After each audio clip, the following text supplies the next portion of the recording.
Tudo começou em 1969, o ano em que o homem chegou à Lua. Bom, eu não acredito muito nisso, mas enfim, foi o ano em que eu nasci. Eu nasci muito pequenininho, franzino, afinal foram 8 meses apenas de gestação, e ainda por cima eu tive uma doença chamada brucelose, uma doença só de vaca, mas a minha mãe conseguiu pegar. Essa doença pode deixar o feto sem um braço, sem uma perna, sem a outra perna, sem o outro braço, ou mesmo matá-lo. A minha infância foi muito simples, eu dividia meu tempo em 2 períodos. De manhã, escola. E à tarde eu dividia meu tempo entre meus brinquedos favoritos, jogar bola e brincar de carrinho. Bem, no futebol eu obviamente era o goleiro, afinal de contas eu era o gordinho da turma. Mas a minha paixão mesmo é com carro. Eu sempre amei carros. Eu venho de uma família bem estruturada emocionalmente. Financeiramente já não era tão fácil assim. Meu pai trabalhava todos os dias da semana e minha mãe cuidava da casa. Meu irmão, mais velho do que eu, sempre foi magrinho e eu sempre fui o gordinho. Meu pai sempre gostou de música, isso me influenciou muito a gostar de música. E devido a ele, eu aprendi a tocar violão com meus 12 anos de idade. Do violão veio a vontade de tocar guitarra. Mas eu nunca fui muito bom em guitarra, na verdade eu sempre fui muito ruim em guitarra.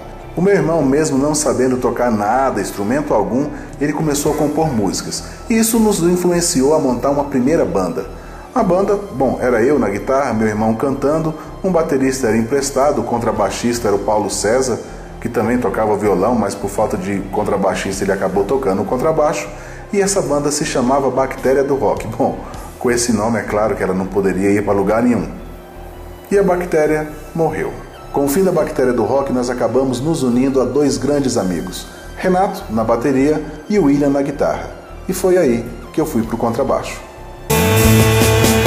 Planeta Terra, segredo universal. Planeta Terra, planeta Terra, segredo universal. Planeta Terra.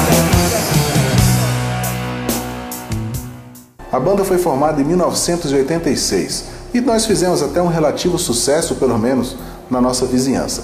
Fizemos algumas gravações de estúdio, levamos inclusive para as rádios. E a gente tinha até um fã-clube, sim, umas menininhas que achavam a gente bonitinho, menos eu, que era mais gordinho. Mas enfim, a coisa foi caminhando até que a gente chegou a fazer, inclusive, entrevistas em rádio. Isso é uma coisa fabulosa naquela época. A gente deu entrevista na Rádio Transamérica, Atlântida e na Nacional FM.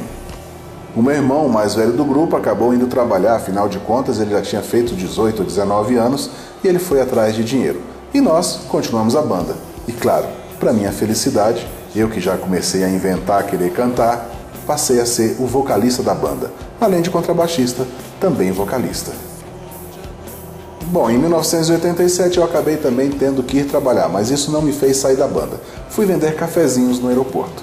Ainda em 1987 fui ser vendedor de consórcio de carro, de casa. Em 1988 a banda Fase Inicial já não tinha mais o nome Fase Inicial. O motivo? O Capital Inicial estourou nas paradas de sucesso. A banda se tornou apenas Banda Fase. Em 1989 foi o fim fatídico da nossa banda. Que Brasil é esse? Apaga? Bom, em 1989 foi o fim fatídico da banda Fase. Eu me casei. Conheci uma menina e a gente acabou mudando para a cidade de Ponta Porã. Isso, aí mesmo. Então eu fui morar em Ponta Porã, Mato Grosso do Sul. Eu morei em Ponta Porã apenas 1 ano, mas foi o tempo suficiente para me apaixonar por aquela cidade. E foi um período muito bom que eu conheci muitas pessoas, inclusive Celso Portiolli, isso, aquele rapaz do SBT. Bom, com certeza ele não lembra mais de mim. Em 1990 veio a grande notícia. Eu seria pai pela primeira vez. A minha esposa ficou grávida e a gente resolveu que deveria voltar a Brasília no ano seguinte. E assim a gente fez. Já em Brasília, no dia 29 de maio, 3 dias depois do meu aniversário, o meu presente, nasceu Mateus, o meu primeiro filho. A essa altura, minha família já estava um pouco maior. Afinal de contas, eu já tinha mais 2 irmãs. Além daquele meu irmão magrinho que está me sacaneando no desenho, 2 irmãs. Dentre elas, essa pequenininha baixinha do olho grande. Ela desde pequena gostava muito de cantar. E hoje, claro, ela é cantora profissional. Em 1992, é claro, eu continuei no ramo de vendas e fui vender plano de saúde. Isso mesmo, plano de saúde. Depois eu voltei novamente a vender consórcio de carro. Até que chegou um dia que eu fui chamado para trabalhar numa empresa de pneus. Era a maior empresa de pneus aqui de Brasília. Ali eu comecei a me estabilizar financeiramente. Mas foi no ano seguinte que a minha vida deu uma guinada. O meu casamento acabou. Não que eu gostasse tanto dela, mas enfim, era uma família que estava sendo dissolvida. E eu prometi para mim mesmo que nos próximos 10 anos eu jamais me casaria. Bom, a gente não prevê o futuro. E 3 meses depois da separação, eu conheci a que é hoje a minha atual esposa. Os anos se passaram e em 1996, um dia antes do meu aniversário, meu segundo grande presente. Nasceu meu segundo filho, Lucas. Tudo estava indo muito bem até que um dia eu recebo aquela notícia. Notícia, aliás, que trabalhador nenhum gosta de ouvir. Eu estava sendo demitido.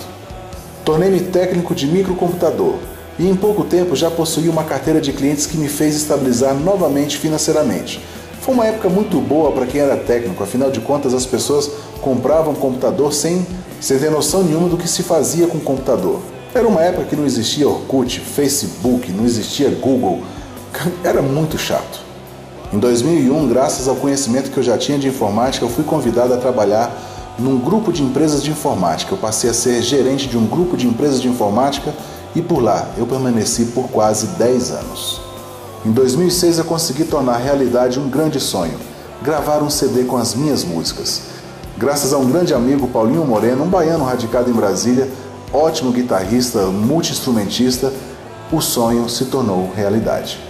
Em 2010, então, eu realizei o meu segundo grande sonho, ter o meu próprio negócio. Montei uma pequena lojinha de utilidades, brinquedos e material escolar, e nela estou até hoje. Foi nesse ano que uma coisa me chamou a atenção na internet, os vlogs feitos no YouTube. A pessoa que mais me chamou a atenção foi PC Siqueira. Eu então pensei, poxa, vou também fazer vídeos, mas eu tinha 2 grandes problemas. Um, eu não sabia do que eu ia falar, e segundo, eu não tinha uma câmera filmadora. Eu pedi então à minha cunhada uma filmadora emprestada. Ela tinha uma câmera daquela Sony que usava fita, daquela bem antiga. Bom, e foi com ela que eu fiz os meus primeiros vídeos. Eu comecei falando do filme Rio, mas aos poucos eu fui entrando na área da política. Comecei a ver a quantidade de absurdos que aconteciam no meio político e que a mídia não mostrava. Resolvi começar a falar de política, criticando e denunciando. Logo, um grupo de combate à corrupção nas ruas me convidou a fazer parte dele, e eu aceitei. E nele estou até hoje. Logo, criei um slogan que se difundiu por todo o país. O povo acordou, o povo decidiu. Ou para a roubalheira, ou nós paramos o Brasil. Participei de marchas, congressos, discussões, reuniões, mas eu percebi que o embate tem que ser mais direto e resolvi trabalhar mais fundo nas investigações de gastos parlamentares com a bendita ou com a maldita verba indenizatória. O meu canal no YouTube vem crescendo modestamente e o meu trabalho cada vez mais reconhecido. Uns dizem que eu devo parar de fazer as denúncias, pois eu posso sofrer um acidente. Outros dizem que não, que eu devo me candidatar a deputado federal, pois é lá que as coisas acontecem. E é de lá que elas devem começar a parar. Por enquanto eu continuo na minha lojinha, trabalhando todos os dias da semana, cerca de 12 horas por dia. Sou ainda síndico do meu condomínio. Estou escrevendo um livro que eu pretendo lançar até o final do ano, faço ainda vídeos para o YouTube e ainda encontro tempo para perturbar a vida dos senhores de paletó e gravata que não honram os votos recebidos. Este sou eu, esta é a minha história. Este é o meu Draw My Life. Se tudo é fútil, tudo é obra e ruína. O que sobra é o que guardamos, nosso lixo é nossa sina.